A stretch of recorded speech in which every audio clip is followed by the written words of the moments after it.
ഇത് ഈ നാട്ടിലെ പ്രായമുള്ളവർക്ക് തിരിയൂല. കാരണം പ്രായം ചെന്നാൽ വാപ്പയും ഉമ്മയും 2 റൂമിലാ. ഇന്ന് 40 കഴിഞ്ഞ 50 കഴിഞ്ഞാൽ 2 പേരും കിടക്കുന്നത് വേറെ വേറെ റൂമിലാണ്. ഒരുമിച്ച് കിടക്കാറില്ലല്ലോ. ഒരുമിച്ച് കിടക്കേണ്ടത് അപ്പോഴാ വാപ്പാ. പ്രായം ചെല്ലുന്ന സമയത്താണ് നീ നിന്റെ ഭാര്യയുടെ കൂടെ കിടക്കേണ്ടത്. പെങ്ങളെ, വികാരം തീർക്കാൻ മാത്രമല്ല കല്യാണം കഴിക്കേണ്ടത്. പ്രായം ചെന്ന മുടി നരച്ചു പോയ ഭർത്താവിന്റെ കൂടെ കിടക്കേണ്ടത് മരണത്തിന്റെ സമയത്താ, അല്ലാതെ ആരോഗ്യമുള്ള സമയത്ത് മാത്രമല്ല, യുവത്വത്തിന്റെ സമയത്ത് മാത്രമല്ല. 65കാരിയായ ഖദീജ ബീവി റളിയല്ലാഹു തആല അൻഹ നബി തങ്ങളെന്ന ഭർത്താവിന്റെ മടിത്തട്ടിൽ തലവെച്ച് കിടന്നിട്ട് നബി തങ്ങളോട് പറയുന്നു, എന്ത് ഗ്ലാമറാ നബിയേ, എന്ത് സൗന്ദര്യമാ നബിയേ. ഖദീജ 25 കൊല്ലമായില്ലേ, 25 വർഷമായിട്ട് കാണുന്നതല്ലേ ഖദീജ. അല്ലാഹുവിന്റെ പ്രവാചകൻ ഖദീജയോട് മറുപടി പറയുകയാ, എന്റെ പ്രിയപ്പെട്ട പെങ്ങള് ഖദീജ ബീവി റളിയല്ലാഹു തആല അൻഹ അല്ലാഹുവിന്റെ പ്രവാചകന്റെ മടിത്തട്ടിൽ കിടന്നിട്ട് നബി തങ്ങളോട് പറയുന്നു, യാ റസൂലല്ലാഹ്, നബിയേ, ഫാത്തിമാനെ നല്ലതുപോലെ നോക്കടേ നബിയേ. ഒരു ഉമ്മയുടെ ആവശ്യമുള്ള സമയമാ, ഒരു ഉമ്മയുടെ സ്നേഹം കിട്ടേണ്ട സമയമാ. ഫാത്തിമാനെ നല്ലതുപോലെ നോക്കണം. എന്റെ പൊന്നുമോളെ തല്ലരുത്, എന്റെ പൊന്നുമോളെ വേദനിപ്പിക്കരുത്. ഖദീജ ബീവി റളിയല്ലാഹു തആല അൻഹ അല്ലാഹുവിന്റെ പ്രവാചകന്റെ മടിത്തട്ടിൽ കിടന്നിട്ട് നബി തങ്ങളോട് പറയുന്നു, യാ റസൂലല്ലാഹ്, നമ്മൾ 2 പേരും ജീവിക്കാൻ തുടങ്ങിയിട്ട് 25 വർഷമായി നബിയേ. എന്റെ മരണമെടുത്തു നബിയേ, എന്റെ മരണമെടുത്തു നബിയേ. 25 വർഷമായി നമ്മൾ ഒരുമിച്ച് ജീവിക്കുകയാ. എന്റെ ഭാഗത്ത് നിന്ന് എന്തെങ്കിലും ഒരു തെറ്റ് വന്നിട്ടുണ്ടെങ്കിൽ എനിക്ക് പൊരുത്തപ്പെട്ട് തരണേ നബിയേ.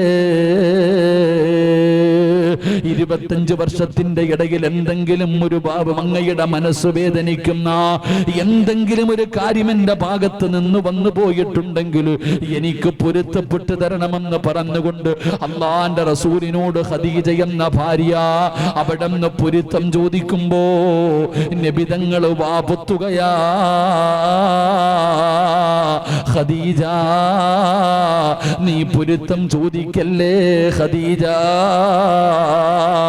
പറയാനൊരു പരാതിയുമില്ല. പെങ്ങളെ, ആരാണ് ഖദീജ എന്നറിയോ? ഖദീജാനെ പോലെ ഒരു പ്രതിഫലം ലോകത്തൊരു പെണ്ണിനും കിട്ടൂല. അല്ലാഹു ഖദീജ ബീബി റളിയല്ലാഹു തആല അൻഹയ്ക്ക് അല്ലാഹു സ്വർഗ്ഗത്തിൽ കൊടുക്കുന്ന പ്രതിഫലം ഖിയാമത്ത് നാൾ വരെയുള്ള ഒരു പെണ്ണിനും കിട്ടൂല. മുത്തുകൊണ്ടുണ്ടാക്കിയ ഒരു കൊട്ടാരമാ ഖദീജക്ക് അല്ലാഹു കൊടുക്കുന്നത്.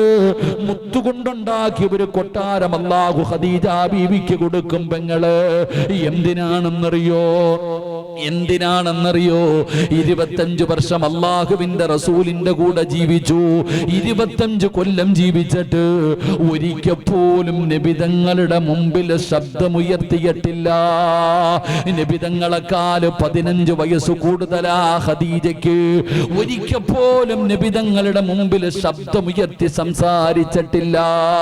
ഭർത്താവ് എപ്പോഴും പറയും, നിന്റെ നാവിന് വല്ലാത്ത നീളവാ. പടച്ച റബ്ബേ, നബി തങ്ങൾ പറയുന്നു, ഖദീജ, പരാതിയില്ല, യാത്ര പറയല്ലേ. എന്നെ വിട്ടു പോകുകയാണോ ഖദീജ? ഖദീജ ബീബി പിരിയുന്ന സമയത്ത് നബി തങ്ങൾ കരയുകയാ, അല്ലാഹുവിന്റെ റസൂല് കരയുകയാ. എനിക്ക് നിന്നെ കുറിച്ചൊരു പരാതിയുമില്ലെന്ന് നബി തങ്ങൾ പറഞ്ഞപ്പോ ഖദീജ ബീബി റളിയല്ലാഹു തആല അൻഹ ചാടി എഴുന്നേൽക്കുകയാണ്. നബി തങ്ങളെ കെട്ടിപ്പിടിച്ചു, അവിടുന്ന് ചുംബനം കൊടുത്തു. എന്നിട്ട് അല്ലാഹുവിന്റെ റസൂൽ എന്ന ഭർത്താവിന്റെ ചെവിയില് ചുണ്ട് ചേർത്ത് വെച്ചിട്ട് ചോദിക്കുന്നു, യാ റസൂലല്ലാഹ്, മൂന്നാഗ്രഹമുണ്ട് നബിയെ, സാധിപ്പിച്ചു തരുവോ? ഖദീജയ്ക്ക് മൂന്നാഗ്രഹമുണ്ട്, സാധിപ്പിച്ചു തരുവോ? നബി തങ്ങൾ ചോദിക്കുന്നു, എന്തേ ഖദീജ? യാ റസൂലല്ലാഹ്,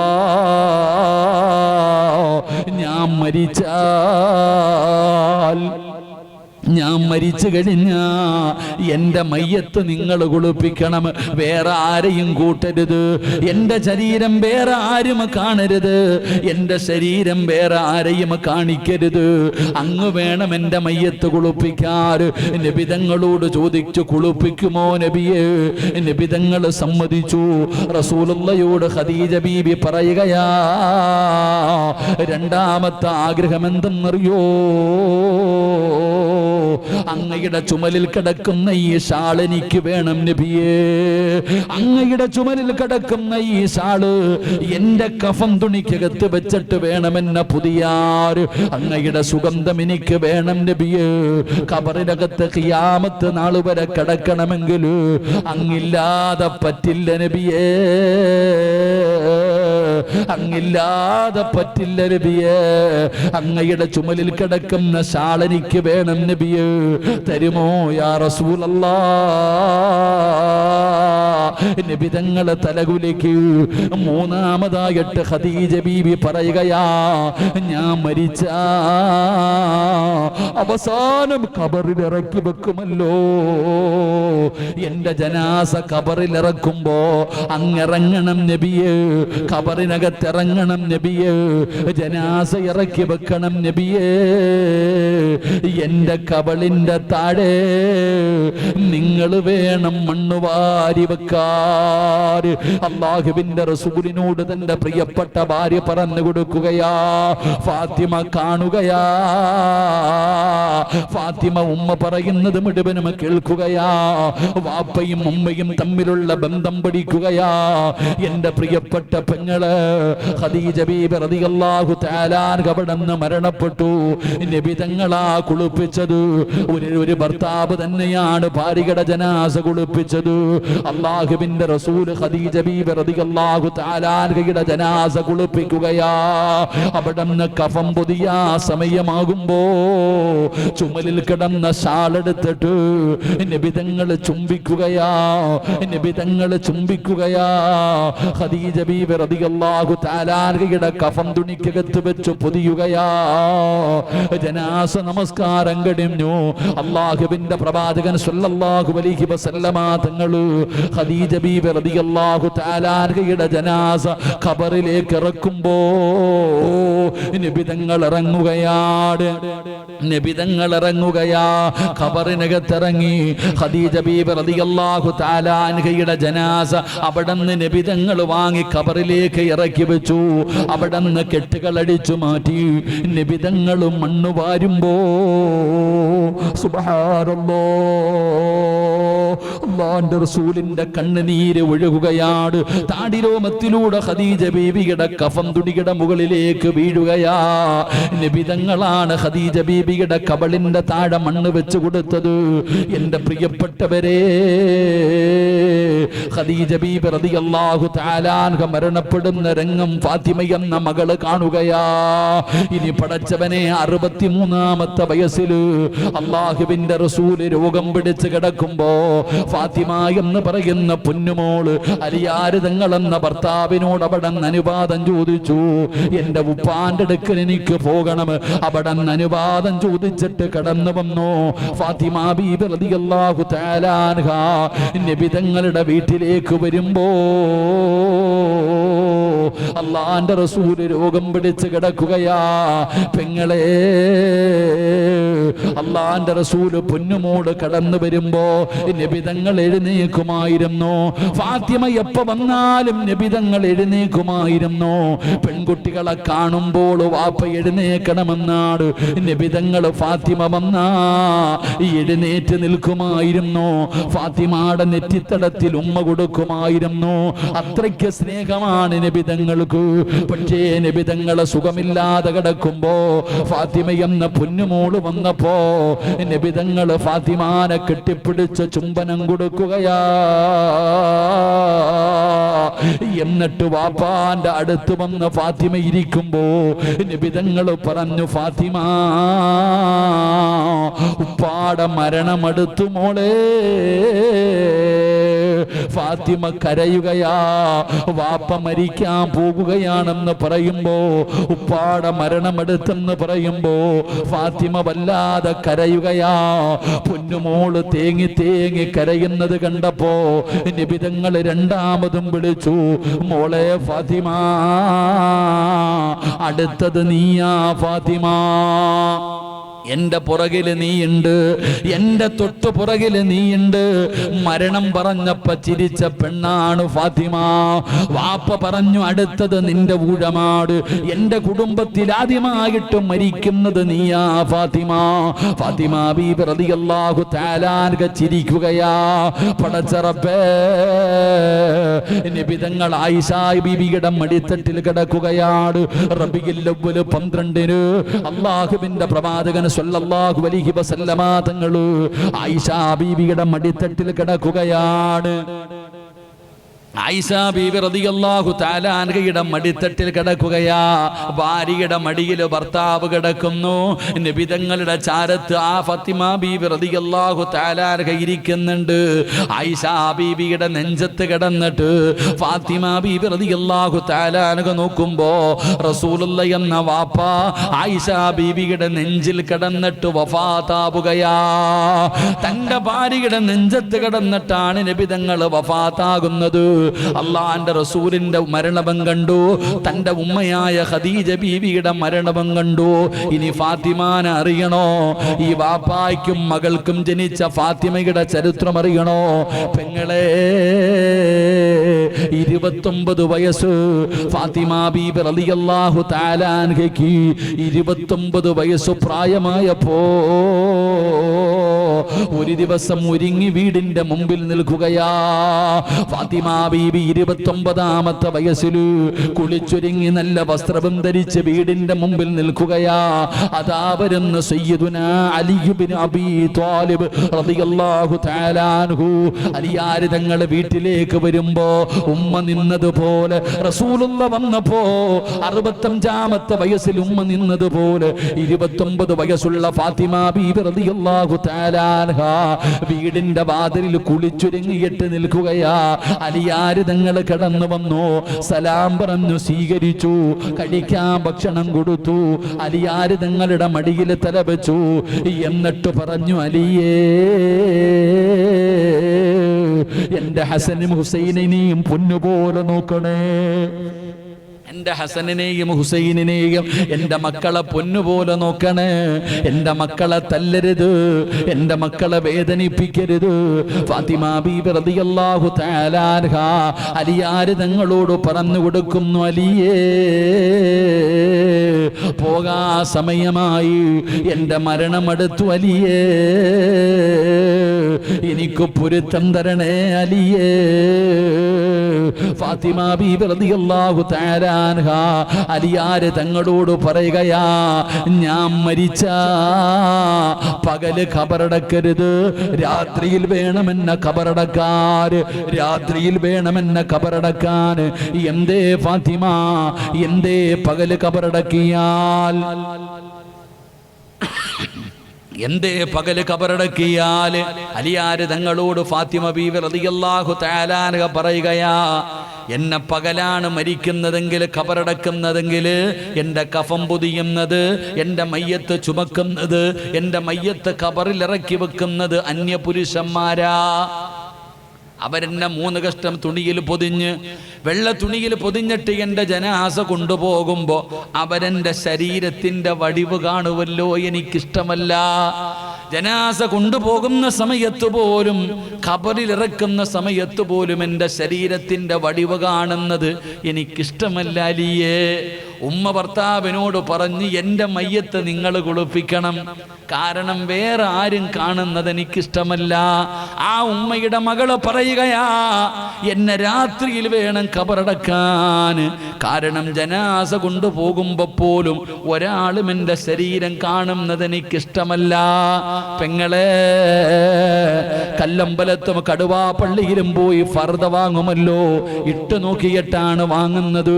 അത് വാങ്ങിച്ച് വീട്ടിൽ കൊണ്ടുവന്നിട്ട് രണ്ടാമതും സ്റ്റിച്ച് ചെയ്യുമല്ലോ. ഇറങ്ങിക്കിടക്കാര് നിനക്കിത് തിരിയില്ല പെങ്ങള്. അള്ളാന്റെ റസൂലിന്റെ പൊന്നുമോള് അവസാനം അവിടെ നിന്ന് റബ്ബേ അലിയാര് തങ്ങളുടെ മടിത്തട്ടിൽ കിടന്ന് അവിടെ നിന്ന് പൊരുത്തം ചോദിച്ചിട്ട് യാത്രയായി എന്ന് ചരിത്രം പറയുമ്പോ, മക്കളെ വളർത്തേണ്ടത് ഇങ്ങനാവുപ്പാ, മക്കളെ വളർത്തേണ്ടത് ഇങ്ങനാണ്. നമ്മുടെ മക്കളെ നമ്മൾ നല്ല നിലയിലാണ് വളർത്തേണ്ടത്. വളർത്തണമെങ്കിൽ ആദ്യം ഉമ്മ നേരെയാകണം, വാപ്പ നേരെയാകണം, നിങ്ങൾ ദീനുള്ളവരാകണം, നിങ്ങൾ നിസ്കരിക്കുന്നവരാകണം, നിങ്ങൾ ഖുർആൻ ഓതുന്നവരാകണം, നിങ്ങൾ ശരീരം മറക്കുന്നവരാകണം, നിങ്ങൾ അല്ലാഹനെ ഭയന്ന് ജീവിക്കുന്നവരാകണം. ഇത് കണ്ടു വളരുന്ന മക്കള് അവരും നല്ല മക്കളാവുകയാ, അവര് സ്വാലിഹീങ്ങളാവുകയാ, അവര് നിനക്ക് സ്വർഗത്തിലേക്ക് കൊണ്ടുപോകുന്ന മക്കളാവുകയാ.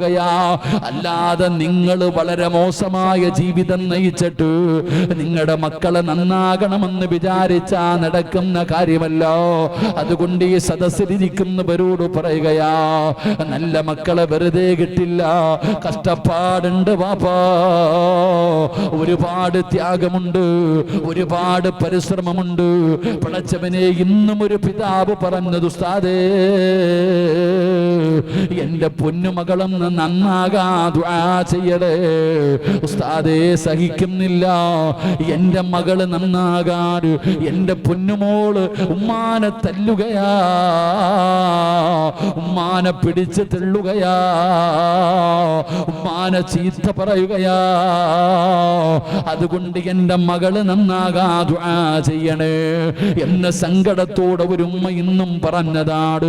അതുകൊണ്ട് എന്റെ പ്രിയപ്പെട്ടവരോട് പറയുകയാ, കാലം വളരെ മോശമാണ്. ഈ മോശമായ കാലഘട്ടത്തില് നമ്മുടെ മക്കള് നല്ലവരാകണോ? ആദ്യം നമുക്ക് നന്നാകാം, നമുക്ക് നല്ലവരാകാം. അല്ലാഹുവേ, ഞങ്ങളുടെ മക്കളെ നീ നന്നാക്കണേ അല്ലാ, ദുനിയാവിലും ആഖിറത്തിലും ഉപകരിക്കുന്ന മക്കളാക്കണേ അല്ലാ. നമ്മുടെ മക്കൾ നന്നാകണമെങ്കിൽ ആദ്യം നമ്മൾ നന്നാകണം. നമ്മുടെ മക്കൾക്ക് മാതൃകയാകുന്ന വാപ്പയും ഉമ്മയുമായി നമുക്ക് മാറാൻ കഴിയണം. അള്ളാഹു നമുക്ക് അതിനുള്ള ഭാഗ്യം നൽകി അനുഗ്രഹിക്കുമാറാകട്ടെ. അള്ളാഹു അതിനുള്ള ഭാഗ്യം നൽകി അനുഗ്രഹിക്കുമാറാകട്ടെ. എൻ്റെ പ്രിയപ്പെട്ട സഹോദരങ്ങളെ, അതുകൊണ്ട് മാതാപിതാക്കൾക്ക് മക്കളോട് ചില കടമകളുണ്ട്. ഒന്നാമത്തെ കടമ, അവന് നല്ല ഒരു ഉമ്മയെ കൊടുക്കണം, അവനെ നല്ല ഒരു ഉമ്മയെ കൊടുക്കണം. അതുകൊണ്ട് പെണ്ണ് കെട്ടിയ നിങ്ങളോട് പറയുന്നത്, നിങ്ങൾ ദുആ ചെയ്യ്, നല്ല കാര്യങ്ങൾ ചെയ്യ്. അള്ളാഹു നമ്മുടെ മക്കളെ നന്നാക്കി തരുമാറാകട്ടെ, നമ്മുടെ ഭാര്യമാരെ നന്നാക്കി തരുമാറാകട്ടെ, നമ്മുടെ ഭർത്താക്കന്മാർ അള്ളാഹു നന്നാക്കി തരുമാറാകട്ടെ. എല്ലാവർക്കും നന്നാകാൻ ഒരു എളുപ്പ വഴിയുണ്ട്. ഉസ്താദെ, കല്യാണം കഴിഞ്ഞു, എൻ്റെ ഭാര്യ സുബ്ഹാനല്ലാഹ്, ഓർമ്മപ്പെടുത്തല്ലേ ഉസ്താദെ, വലിയ പ്രയാസമാണ്. അള്ളാഹു നമ്മുടെ ഭാര്യമാരെയൊക്കെ സ്വാലിഹത്തുകളാക്കി തരുമാറാകട്ടെ. ആമീൻ പറ. അള്ളാഹു സ്വാലിഹത്തുകളാക്കി തരുമാറാകട്ടെ. നിങ്ങളെന്താ ഉണ്ടായിരിക്കണേ? അള്ളാഹു നമ്മുടെ ഭാര്യമാരെയൊക്കെ നല്ല സ്വാലിഹത്തായ ഭാര്യമാരാക്കി തരുമാറാകട്ടെ. സ്വർഗത്തിൽ നമ്മളെ ഒരുമിപ്പിക്കുമാറാകട്ടെ. സ്വർഗത്തിലും ദുനിയാവിലെ ഭാര്യയെ സ്വർഗത്തിലും വേണമെന്ന് ആഗ്രഹമുള്ള ഭർത്താക്കന്മാരൊക്കെ ഒന്ന് കൈപൊക്കിക്കേ.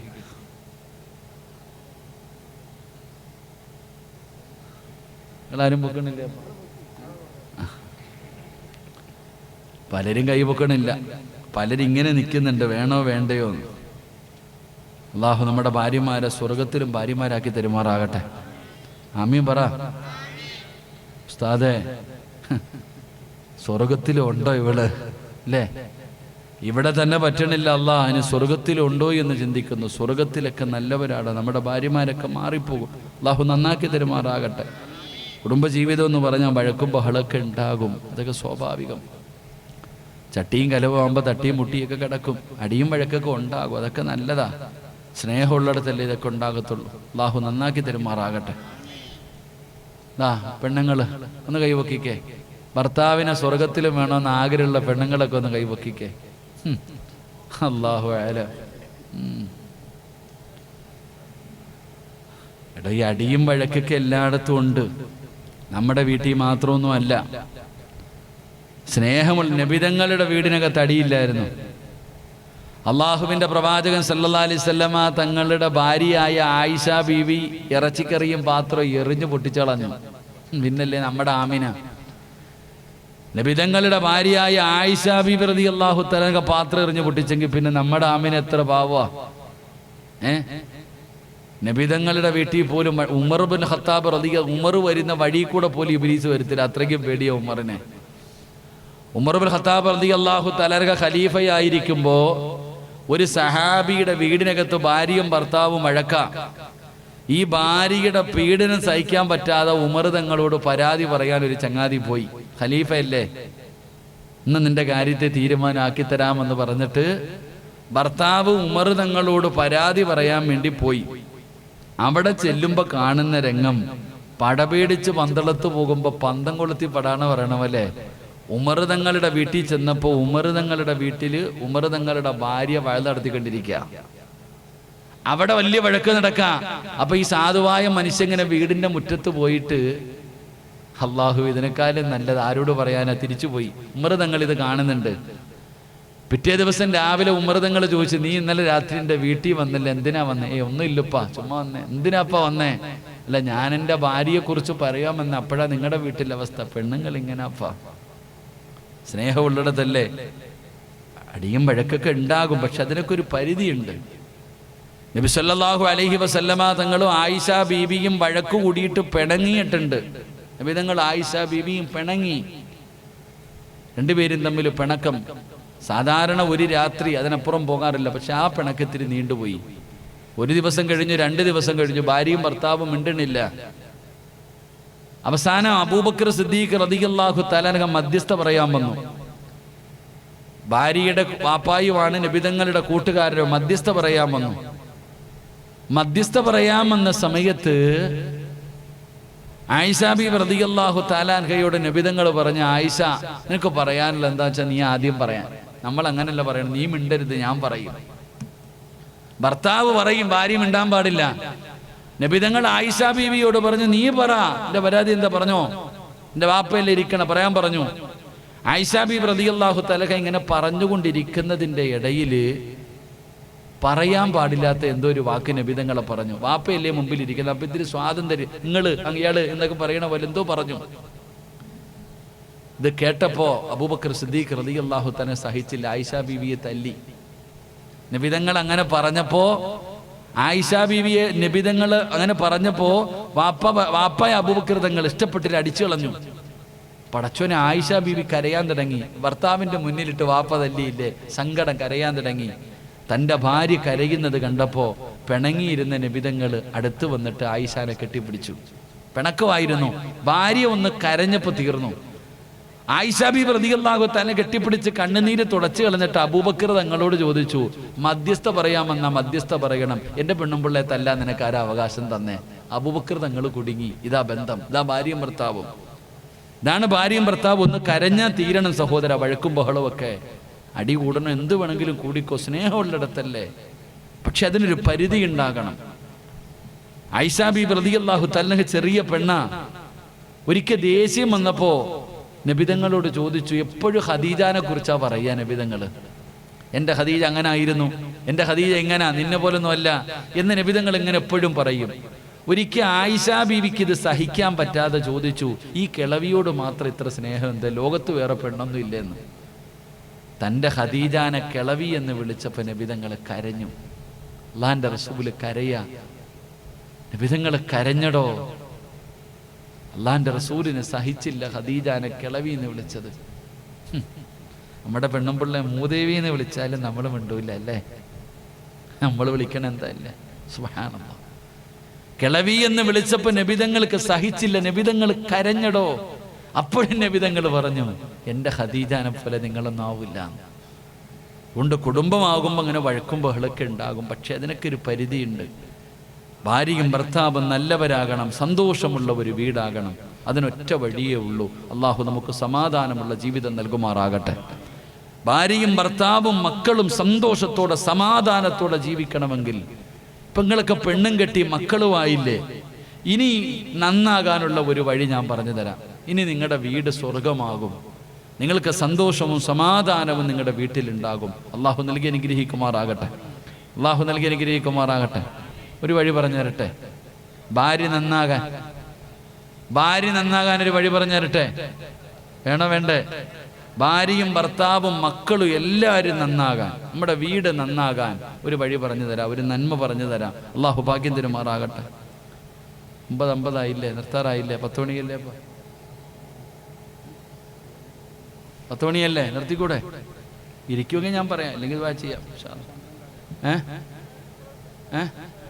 നാളെ രാവിലെ എഴുന്നേറ്റ് ചങ്ങനാശ്ശേരി പോകാനുള്ളതാ. രാവിലെ ഞാൻ ഇന്നലെ രാത്രി എനിക്ക് കോഴിക്കോടായിരുന്നു, ഉറങ്ങിയിട്ട് പോലുമില്ല ഞാൻ. സത്യം പറഞ്ഞാൽ ഇന്ന് താമസിച്ച് തന്നെ എത്തിയ ചുമ്മാ അടന്ന് ഉറങ്ങിപ്പോയി. ഇൻഷാ അല്ലാഹ് നാളെ ഇനി പായിപ്പാടെന്ന് പള്ളിയിൽ നിന്ന് ജുമായും കഴിഞ്ഞ് വേണം വരാൻ. ഇൻഷാ അല്ലാഹ് ഇരിക്കുമോ എങ്കിൽ പറഞ്ഞുതരാം, അല്ലെങ്കിൽ നാളെ പറയാം. അത് വേണം, ഇരിക്കുമോ? നാളെ ഉണ്ടെങ്കിലല്ലേ. മരിച്ചുപോയ എന്ത് ചെയ്യും? അള്ളാഹു നല്ല മരണം നൽകുമാറാകട്ടെ. നല്ലവരാകണം. നമ്മുടെ ഭാര്യ നന്നാകണമെങ്കിൽ, നമ്മുടെ മക്കൾ നന്നാകണമെങ്കിൽ ഒരു വഴിയുണ്ട്. അള്ളാഹു ചെയ്യാൻ ഭാഗ്യം തരുമാറാകട്ടെ. അള്ളാഹു ചെയ്യാൻ ഭാഗ്യം തരുമാറാകട്ടെ. എൻ്റെ പ്രിയപ്പെട്ട സഹോദരങ്ങളെ, ബക്കറ്റില്ലേ? ഇപ്പോൾ ബക്കറ്റ് എടുത്തേ. ഇൻഷാ അല്ലാഹ് പ്രസിഡന്റിനൊന്നും കാണുന്ന പോലും ഇല്ല.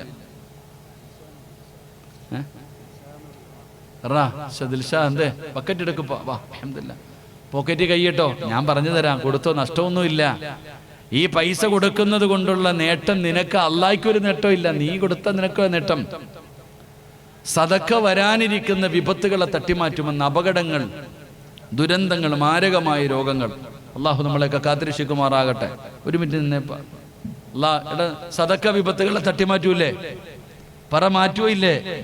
ഉദാഹരണം ചോദിക്കട്ടെ. ഇന്ന് വഴുത് കഴിഞ്ഞ് വീട്ടിൽ പോയി, ബാത്റൂമിലേക്ക് കയറുന്ന സമയം കാല് തെറ്റി താഴെ വീണു. അള്ളാഹു കാക്കുമാറാകട്ടെ. ആമീൻ പറ. വീണു പോയാലോ? അള്ളാഹു കാക്കുമാറാകട്ടെ. മക്കൾ ഓടി വന്ന് നിലവിളി കേട്ടു. മക്കൾ ഓടി വരുമ്പോൾ വാപ്പതോ താഴെ കിടക്കുന്നുണ്ട്. പൊക്കിയെടുത്തുകൊണ്ട് KTCTയിലോ അല്ലെങ്കിൽ തിരുവനന്തപുരത്ത് പോയി. ഡോക്ടർ നല്ല മനുഷ്യനാ, IC തുറന്നിട്ട് പറഞ്ഞ് AC-ക്കകത്ത് കയറ്റി കിടത്തിക്കൊള്ളാൻ. നേരെ അകത്തേക്ക് കയറ്റി കിടത്തി. കുറച്ച് കഴിഞ്ഞ് ഡോക്ടർ വന്നിട്ട് പറഞ്ഞു, ഇത്തിരി സീരിയസ് ആണ്, ബ്ലഡ് ക്ലോട്ട് ആയിട്ടുണ്ട്, സർജറി വേണം. 24 മണിക്കൂർ കഴിഞ്ഞിട്ട് പറയാം, നിങ്ങൾ പോയി റെഡിയാക്കിക്കൊള്ളാൻ കാശ്. നാളെ രാവിലെ സുബഹി നിസ്കാരം കഴിഞ്ഞ് നാളെ രാവിലെ നോക്കുമ്പോൾ നിങ്ങളുടെ പള്ളിയിലെ ഖത്തീബിന്റെ റൂമിന്റെ മുമ്പിൽ നിന്റെ മോൻ വന്ന് നിൽക്കുന്നുണ്ട്. ഉസ്താദി ചോദിച്ചു, എന്താടാ നീന്ത ജുമായ്ക്ക് നേരത്തെ വന്നോ? ഇല്ല ഉസ്താദ്, ഉമ്മച്ചി പറഞ്ഞു വിട്ടതാ. എന്ത് പറ്റി മോനെ? വാപ്പച്ചി ഇന്നലെ രാത്രി ബാത്റൂമിനകത്ത് വീണിട്ട് സീരിയസ് ആയിട്ട് ICU കിടക്കുകയാ. ഉമ്മ തന്നു വിട്ടതാ പൈസ. അതാ ഉസ്താദ് ജുമായ്ക്ക് ദുആ ചെയ്യണേ. അപ്പൊ നിനക്കറിയാം പൈസ കൊടുത്താൽ രക്ഷപ്പെടുമെന്ന്. അറിയാഞ്ഞിട്ടല്ല. പൈസ കൊണ്ടുവന്ന് ഉസ്താദിന്റെ കയ്യിൽ കൊടുത്തിട്ട് പറയുന്നു, ഉസ്താദെ 500 പള്ളിക്ക് ദുആ ചെയ്യണം കേട്ടോ. ഉസ്താദ് ദുആ ചെയ്യണം. അപ്പൊ നിനക്കറിയാം സദക്ക രക്ഷപ്പെടുത്തുവെന്ന്. ഇപ്പൊ ബക്കറ്റ് ഇട്ട ബാത്റൂമിൽ വീഴാതെ തന്നെ രക്ഷപ്പെടൂല്ലേ? അള്ളാഹു ഈ മന്ദിരമാറാകട്ടെ. ഇപ്പൊ ഇട്ട ബാത്റൂമിൽ വീഴുവോ? വീഴത്തില്ല. അതിനകത്തിട്. സദക്ക വിപത്തുകളെ തട്ടിമാറ്റുമെന്ന് നബിയുനാ റസൂലുള്ളാഹി. ഇനി ധൈര്യമായിട്ട് പൊക്കോ ഇൻഷാ അല്ലാഹ്. ധൃതിയൊന്നും വേണ്ട കേട്ടോ. സമാധാനത്തിൽ വാങ്ങിച്ചോ. അള്ളാഹു ബർക്കത്ത് ചെയ്യുമാറാകട്ടെ. അള്ളാഹുവെ പടച്ചവനെ, ആരെല്ലാം മനസ്സറിഞ്ഞുകൊണ്ട് സദക്ക കൊടുക്കുന്നു, അള്ളാഹുവെ മാരകമായ രോഗങ്ങളെ തൊട്ട് നീ കാക്കണേ പടച്ചവനെ. അപകട മരണങ്ങളെ തൊട്ട് കാക്കണേ അല്ലാ. എന്റെ പ്രിയപ്പെട്ട പെങ്ങളെ, ഒരു വീട് എങ്ങനെയാകണമെന്നറിയോ? ഒരു വീട് എങ്ങനെയാകണമെന്നറിയോ? ഈ ചരിത്രം പറഞ്ഞുകൊണ്ട് നമുക്കിന്ന് പിരിയാ. ഒരു വീട് എങ്ങനെയാകണമെന്നറിയോ? അല്ലാ, പരിശുദ്ധമായ ഖുർആൻ ഒരു വീടിനെ കുറിച്ച് പറയുകയാ. ആ വീട് പോലെ നമ്മുടെ വീടാകണം. ആ വീട് പോലെ നമ്മുടെ വീടാകണം. ഏത് വീട് പോലെ എന്നറിയോ? മഹാനായ അബൂ തൽഹ റളിയല്ലാഹു തആല അൻഹു, മഹാനായ അനസ് റളിയല്ലാഹു തആല അൻഹു, വാപ്പയും മകനും കൂടെ നബി തങ്ങളുടെ മുമ്പിലേക്ക് പോയതാണ് നിസ്കരിക്കാൻ. താമസിച്ചു പള്ളിയിൽ നിന്ന് വരുന്ന തന്റെ തന്റെ ഭർത്താവിനെ കാണാതെ വന്നപ്പോ, വരണ്ട സമയം കഴിഞ്ഞിട്ടും ഭർത്താവും മകനെയും കാണാതെ വന്നപ്പോ ഉമ്മു സുലൈം റളിയല്ലാഹു തആല അൻഹ പള്ളിയിൽ പോയ ഭർത്താവിനെ കാത്തു നിൽക്കുകയാ. പള്ളിയിൽ പോയ ഭർത്താവിനെ കാണുന്നില്ല, ഭാര്യയ്ക്ക് സമാധാനമില്ല, വീടിന്റെ മുമ്പിൽ വന്ന് കാത്തു നിൽക്കുകയാണ്. അങ്ങനെ നിൽക്കുമ്പോ അതാ ദൂരെ നിന്ന് ഭർത്താവും മകനും നടന്നു വരികയാണ്. തന്റെ പൊന്നാര മകനും ഭർത്താവും നടന്നു വരുന്നുണ്ട്. ഉമ്മു സുലൈമിന് സന്തോഷമായി. പടച്ച റബ്ബേ, അങ്ങനെ നടന്ന് വീടിന്റെ മുമ്പിലെത്തുമ്പോ ഉമ്മു സുലൈം ഒരു കാഴ്ച കാണുകയാണ്.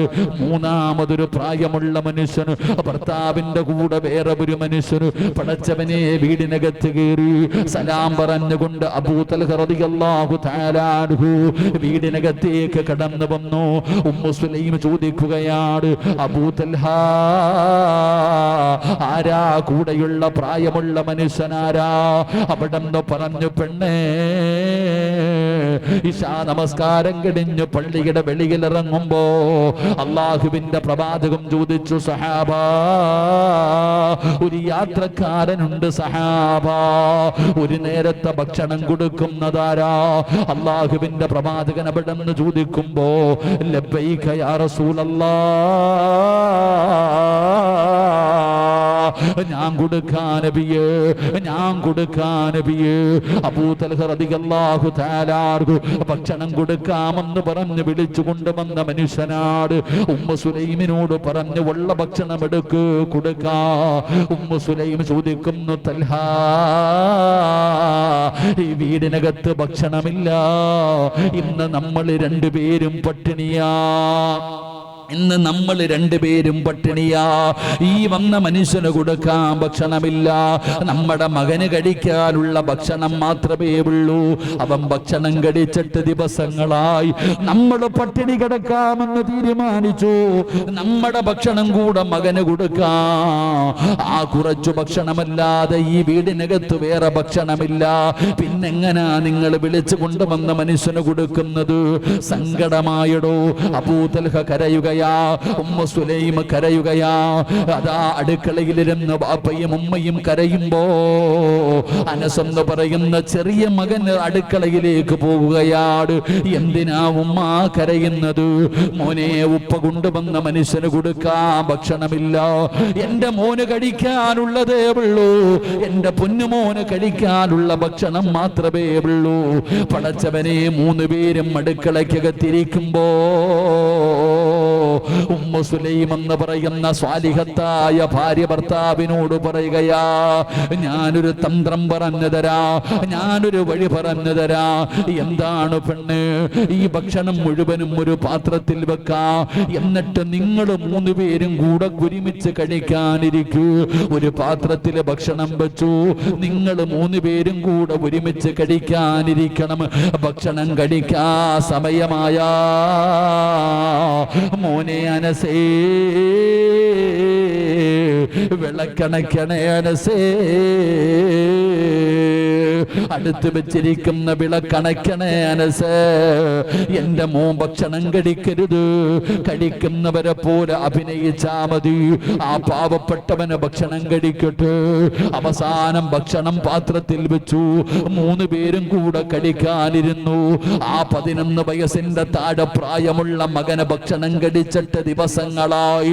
ആ പൊന്നുമകൻ ഭക്ഷണത്തിലേക്ക് നോക്കി, ഉമ്മാടെ മുഖത്ത് നോക്കി, ഉമ്മാടെ മുഖത്ത് നോക്കി.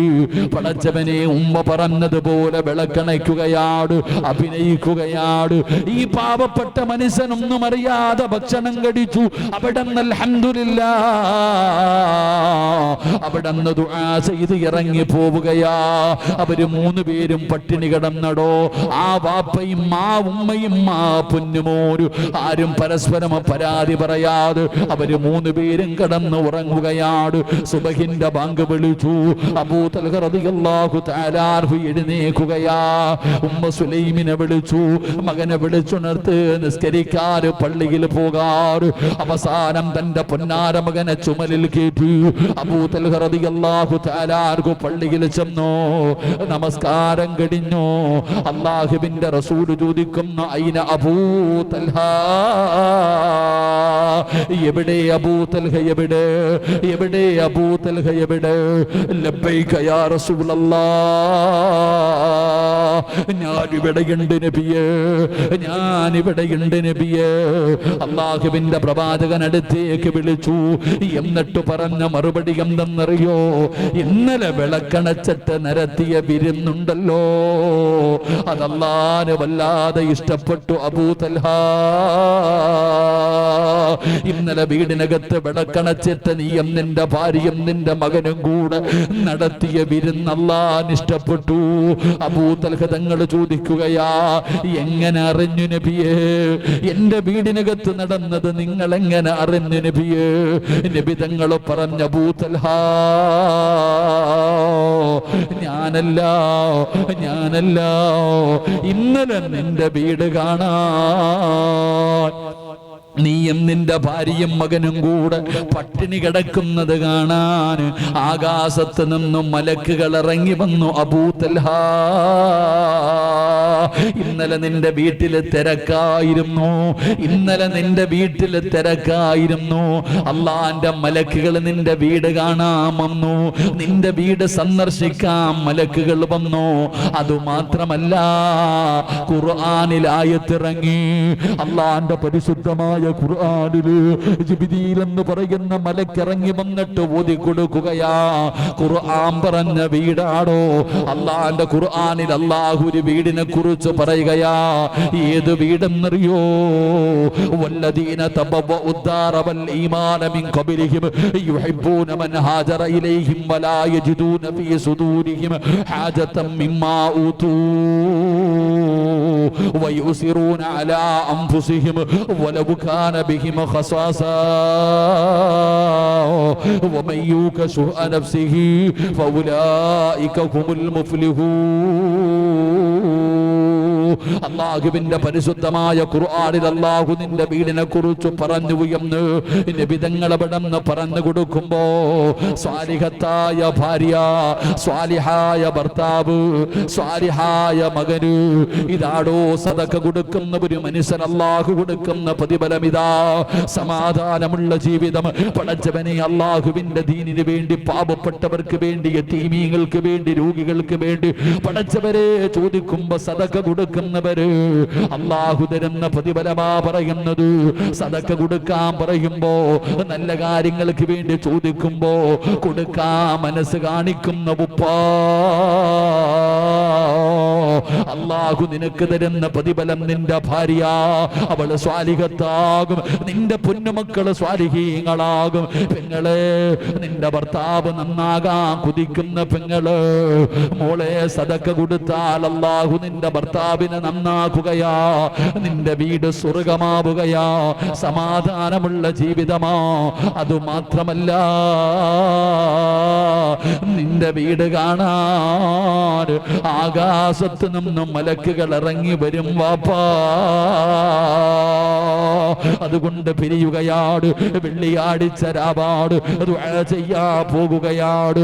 പടച്ചറപ്പേ, നിന്റെ വീട് കാണാൻ എന്ന് മലക്കുകൾ വരണം. ചെറുപ്പക്കാരാ, ഇന്ന് നീയും നിന്റെ ഭാര്യയും നിന്റെ മക്കളും കൂടെ നിന്റെ വീടിനകത്ത് കിടന്നുറങ്ങുമ്പോ സുബഹിന്റെ ബാങ്ക് വിളിക്കുന്നത് വരെ അല്ലാഹുവിന്റെ മലക്കുകൾ നിന്റെ വീട്ടിൽ വരണമല്ലോ, അവര് ദുആ ചെയ്യണമല്ലോ, റഹ്മത്തിന്റെ മലക്കുകളുടെ സാന്നിധ്യം വേണമല്ലോ. അല്ലാഹ്, നിന്റെ റഹ്മത്തിന്റെ മാലാകമാര് ഇറങ്ങുന്ന വീടാക്കണേ അല്ലാഹ്, അവരുടെ ദുആ കിട്ടുന്ന ഭവനമാക്കണേ അല്ലാഹ്. അള്ളാഹു റഹ്മത്തിൻ്റെ മാലാകമാര് നമ്മുടെ വീട്ടിലേക്ക് ഇറങ്ങി വരണം. അള്ളാഹു ഭാഗ്യം നൽകുമാറാകട്ടെ. അതുകൊണ്ട് എൻ്റെ പ്രിയപ്പെട്ട സഹോദരങ്ങളെ, ഇൻഷാ അല്ലാഹ് 10 മണിയായി. അൽഹംദുലില്ലാ, നമുക്ക് ദുആ ചെയ്ത് പിരിയാം. അള്ളാഹു നമുക്ക് ഭാഗ്യം നൽകുമാറാകട്ടെ. എല്ലാവരും എഴുന്നേറ്റ് ബിസ്മില്ലാ അൽഹംദുലില്ലാ എഴുന്നേറ്റ് അൽഹംദുലില്ലാ സ്വല്ലല്ലാഹു അലാ മുഹമ്മദ്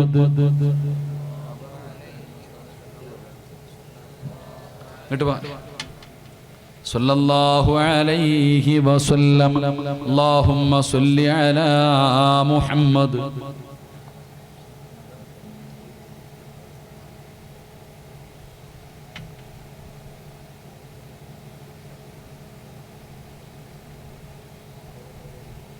അൽഹംദുലില്ലാ, ഓടി ഓടി ദുആ ചെയ്തിട്ട് കഴിഞ്ഞപ്പാ നിർത്തി. അൽഹംദുലില്ലാ, അല്ലാഹു കബൂലാക്കുമാറാകട്ടെ. ഹരിസുക എന്തൊക്കെയുണ്ട് വിശേഷമൊക്കെ? കിട്ടാരൊക്കെ അപ്പോൾ പെട്ടെന്ന് കഴിഞ്ഞപ്പോൾ നിങ്ങൾ എന്താ മാറിക്കണം. അൽഹംദുലില്ലാ, അല്ലാഹു കബൂലാക്കുമാറാകട്ടെ. എൻ്റെ പ്രിയപ്പെട്ട സഹോദരങ്ങൾ, അൽഹംദുലില്ലാ, ഇന്ന് നമ്മുടെ വീട് കാണാൻ ആര് വരണം? അള്ളാഹുവിൻ്റെ മലക്കുകൾ വരണം. അള്ളാഹു ഭാഗ്യം നൽകുമാറാകട്ടെ. അള്ളാഹു ഭാഗ്യം നൽകുമാറാകട്ടെ. എൻ്റെ പ്രിയപ്പെട്ട സഹോദരങ്ങളെ, വെള്ളിയാഴ്ച രാവ അൽഹംദുലില്ലാ, നിങ്ങളുടെ ഈ കാണുന്ന പള്ളി കഴിഞ്ഞ വർഷം വന്നിട്ട് കഴിഞ്ഞ വർഷത്തെ ആയതുകൊണ്ട് അൽഹംദുലില്ലാ പള്ളി പെയിന്റ് അടിക്കുകയും എൻ്റെ ഫ്രണ്ടിൽ സീറ്റ് ഇടുകയൊക്കെ ചെയ്തു. അള്ളാഹു ആ സദക്ക കൊടുത്തവർക്ക് അള്ളാഹു അർഹമായി പ്രതിഫലം നൽകുമാറാകട്ടെ. അള്ളാഹുരുടെ ദുനിയാവ് ആഖിറവും അള്ളാഹു രക്ഷപ്പെടുത്തുമാറാകട്ടെ. എൻ്റെ പ്രിയപ്പെട്ട സഹോദരങ്ങൾ, ഇപ്പോൾ കുരങ്ങൻ്റെ ശല്യമാണെന്ന് പറയണേ. കുരങ്ങന്മാർ വന്നിട്ട് ഇപ്പം ഇങ്ങനെ കളിപ്പിച്ചുകൊണ്ടിരിക്കുക. വളരെ പ്രയാസകരമായി പൊടിയടിച്ചും മറ്റുള്ള കാര്യങ്ങൾ ടാങ്കിലൊക്കെ വന്ന് ഇങ്ങനെ അത് കളിക്കുകയാണ്.